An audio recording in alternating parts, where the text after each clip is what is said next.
नभए मान्छे आएछ ल यो चाहिँ विद्यालयको प्रधानाध्यापक सबै विद्यालयको प्रधानाध्यापक यहाँ हुनुहुन्छ हैन।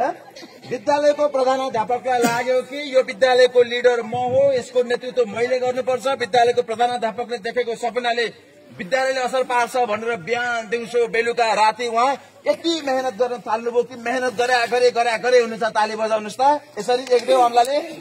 आवाजै आउँदैन। बजेन ल अब विद्यालयको प्र लागे पछाडि व्यवस्थापन समितिको अध्यक्षलाई पनि माया लाग्यो। बिचरा प्र लागे हुनुहुन्छ, रातभरि ओइठनुहुन्छ अरे, ड्युटीले डिभोर्स दिन्छु भनिसके अरे, सबै सुन्नु भएको छ। अब उहाँलाई के लाग्यो भने म त जनताको प्रतिनिधि हो, अभिभावकको प्रतिनिधि हो नि त, म राजनीति गर्न स्कुल छिरेको हो त हो, दलको कोटाबाट आए तापनि होइन नि त। म त व्यवस्थापन गर्नको लागि विद्यालयको व्यवस्थापकीय पाटोमा चाहिँ प्रहलाई प्रशासनलाई सहयोग गर्नको लागि आएको भन्ने लाग्यो। उहाँ पनि लाग्न थाल्नुभयो। दुईजना हुनुभयो। अब बजाउनुहोस् त। अलिअलि आवाज आयो।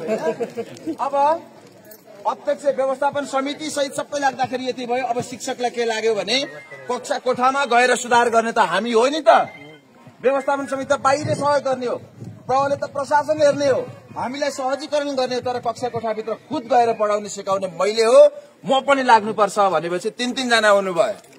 तीन जनाको आवाज अलिक ठुलो भयो। शिक्षक पनि लाग्नु भएको छ। राम्रा कथा कहानी गेम खेलकुद यति रोमाञ्चक ढंगले तयारी गरेर शैक्षिक सामग्री लिएर पढाउन थाल्नुभयो कि विद्यार्थीलाई पढाउन खुब मजा आयो। अब पढ्न मजा लाग्न थाल्यो, गृह कार्य गर्न थाले, अनुशासित हुन थाले। अब बच्चा पनि लागेपछि 4 वटाको ताली बजाइदिनुहोस् त।